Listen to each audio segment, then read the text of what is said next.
झोपडी काढला खंबा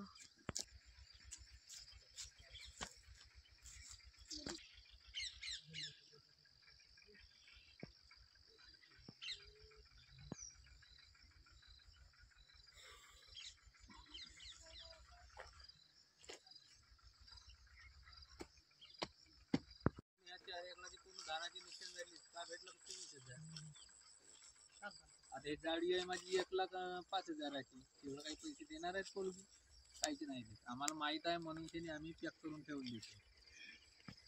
पैसे नाही राहिले. फॉरेस्टवाले आले नव्हते का इथं पाहायला?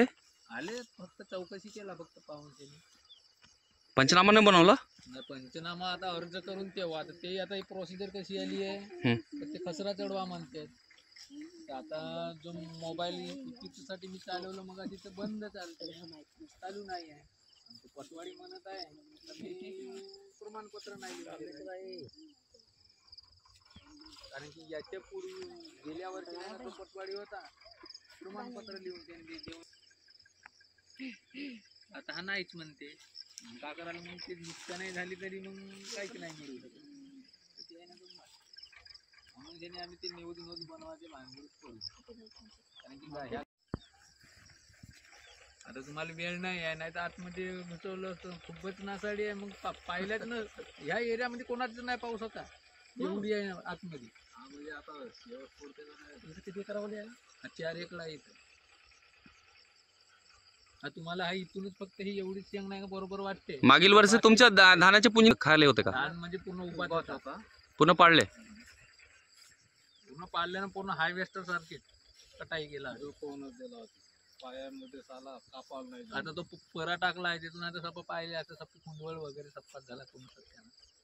कारण की ते 6 थैली आणून त्यांनी फेकलो आहे ते.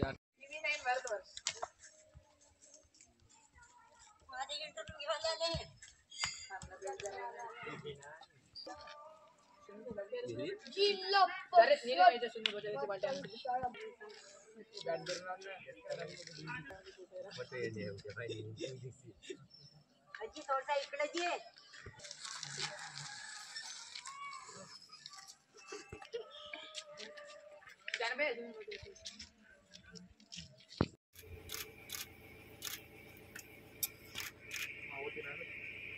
लेन्स मध्ये आलं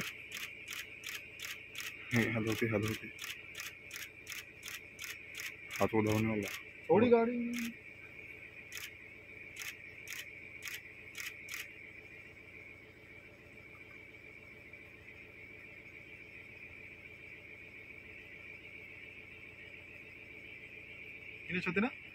हत्ती मागच्या वर्षी सुद्धा हत्येच्या कडपाने धुमाकूळ केला होता. या वर्षी सुद्धा तेलंगणा बॉर्डरवरून हे हत्तीचा कळप माझ्या मतदारसंघाला जे शेवटचं टोक लागून आहे ते राजोली भरनोली अंतर्गत जी आदिवासींची गावं आहेत त्या आदिवासींच्या गावाच्या शेतकऱ्यांच्या शेतामध्ये जे त्यांचे पुदिने होते त्या पुदिन्याची प्रचंड नासधूस हत्याच्या कळपाने केलेली आहे. मागच्या वर्षीसुद्धा या संदर्भात राज्य सरकारची भूमिका होती आणि त्यानुसार त्यांनी एक वेगळी भूमिका घेऊन अशा प्रकारच्या वन्य प्राण्यापासून, कडपापासून, रानडुकरापासून, हरणापासून जर शेतकऱ्याच्या शेतीमध्ये नुकसान होत असेल तर त्याची योग्य भरपाई राज्य सरकार देईल अशा प्रकारची मागे विधानसभामध्ये चर्चा झाली होती. आत्तासुद्धा 4-5 दिवसापूर्वी माझ्या मतदारसंघातील राजोली भरनोली असेल किंवा त्या परिसरातील गावं असतील या परिसरामध्ये हत्यांनी फारच धुमाकूळ घातला. त्यामुळे मी लगेच फॉरेस्ट डिपार्टमेंटचे DCF आहेत, SCF आहेत, RFO आहेत यांना मी तात्काळ पंचनामे करून त्या ज्या शेतकऱ्याचं नुकसान झालं त्या शेतकऱ्यांनी ताबडतोब भरपाई देण्यात यावी अशा प्रकारचे पंचनामे झालेले आहेत. त्यांना अवघ्या काही दिवसातच हा जो प्रश्न आहे हा प्रश्नसुद्धा विधानसभेमध्ये मी जेव्हा वनमंत्र्याशी भेटणार आहे तेव्हा त्यांच्याशी पण चर्चा करणार आहे आणि त्यांना ताबडतोब त्यांच्या नुकसानीचा मोबदला मिळाला पाहिजे आणि योग्य वेळी मोबदला मिळाला पाहिजे अशाच प्रकारचा माझा प्रयत्न राहणार आहे. पण यापुढे या वन्य प्राण्यापासून, हत्याच्या कळपापासून, रानडुकरापासून जर असंच सतत शेतकऱ्याचं नुकसान होत राहील तर या वनसंवर्धन कायद्याअंतर्गत किंवा व्याघ्र प्रकल्पाअंतर्गत जी जवळपासची लागून गावं आहेत या गावांच्या शेतकऱ्यांना, गावातल्या नागरिकांना याच्यापासून धोका प्रचंड प्रमाणात निर्माण होत आहे आणि परिसरामध्ये दहशतीचं एक वातावरण निर्माण झालेलं आहे. त्यामुळे राज्य सरकारने याची वेळेत दखल घेतली पाहिजे आणि ज्यांची नुकसान भरपाई ताबडतोब दिली पाहिजे अशा प्रकारची मागणी मी जे अधिवेशन आमचं नागपूरला चालू आहे त्या अधिवेशनामध्ये करणार आहे. एवढं मी आपल्याला सांगू इच्छितो. आता हत्तीचे कळप रात्रीच्या कमसे कम 3-4च्या दरम्यान आले आणि त्यांनी आमच्या शेतामध्ये खूप काही नुकसान केले. आमच्या शेतामध्ये तुवड, चना, मसूर, उडीद वगैरे वगैरे असे काही पिकं होते. त्यांची पायाने नासखुंदळ वगैरे केला आहे. खूप भयंकर नुकसान झालेली आहे. आता त्यांची भरपाई भेटण्यासाठी आम्ही फॉरेस्ट डिपार्टमेंटकडे गेलो, परंतु ते अजून आले नाही आणि चौकशी काही केला नाही. तर त्यांनी लवकरात लवकर चौकशी करून आम्हाला काहीतरी त्यांचा मोबदला मिळावा अशी आमची अपेक्षा आहे. मागील वर्षी आले होते काय? मागील वर्षी सुद्धा खूप आले होते आणि मागील वर्षी हे धानाची खूप नासाडी केला होता. परंतु ते ज्यांची नुकसान झाली होती त्यांची भरपाई मिळाली. ते आमच्या क्षेत्राचे आमदार श्री मनोहरजी चंद्रिकापुरे यांनी आम्ही कल्पना दिलं की बाबा आमच्या शेताची चौकशी व्हावी, इन्क्वायरी व्हावं, असे पंचनामे व्हावं. परंतु फॉरेस्टरवाले अजून काही आलेले नाही. तरी यांची चौकशी लवकरात लवकर व्हावी आणि यांचा मोबदला आम्हाला लवकर द्यावा अशी ही विनंती करतो आम्ही. किती एकरमध्ये आपण तूर लावले होते? आता माझी तूर आहे हे 8 एकरामध्ये. जवळपास कितीचा मुनाफा होते आणि किती नुकसान झालं? ते 70-75 हजाराचा आमचा पीक फसल पाणी आहे. ते नुकसान किती झालं आहे? आता नुकसान तर आता पूर्णच झालेलं आहे.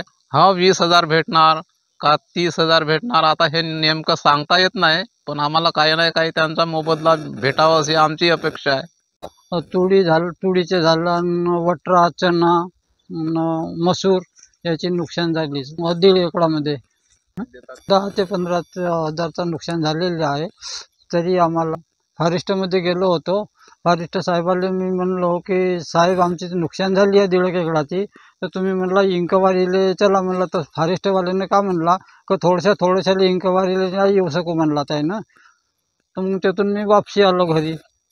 मागील वर्षी जागली केलो साहेब, जागली केलो तर ते मला आज या जंगली जनावरांना काट फॉरेस्टवाल्याने दिला पण जास्त नाही दिला.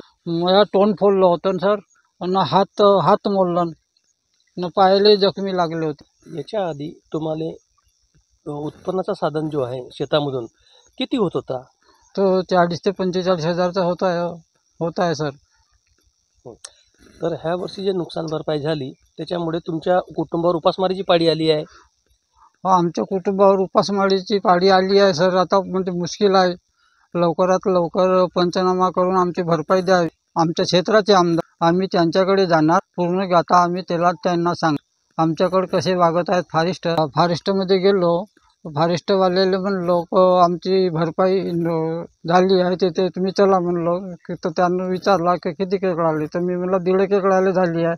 तर मी म्हणलं त्याला 1.5 एकराची 4-5 एकर पाहिजे का म्हणलं, 5-6 एकर तर त्याचीच कराल का म्हणलं भरपाई.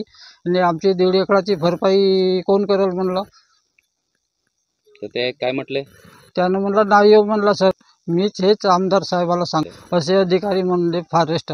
तुळीची झाली, चना झाला, वटरा झाला, उडीद झाला. किती एकड़ मध्ये लावले आता आपण? 4 एकरामध्ये. आमचे ते ह्या खंबे होते ना सिरमिटचे तेही फोडला. जाळीची नुकसान झाली आणि तुळीची झाली, चना, वटरा. फॉरेस्टवाला आलं नाही ना पंचनामा केला नाही. पंचनामे करावे ना आम्हाला, आमची भरपाई भरून द्यावे. नाही तर आमचे हे आमदार आहेत आम्ही त्यांना सांगणार. फॉरेस्टवाले काही आमची सुनत नाही, पंचनामा काही करत नाही. आमची 1.5 लाखाची नुकसान झाली आहे. आमच्या जाळीची झाली, वाल कंपाऊंड होता, पूर्ण वावराला 4 एकर आलं. आणि पराय भरलाय तोही खुनला. 4,500 परा भरला होता. बिजायांना घेऊन काढला.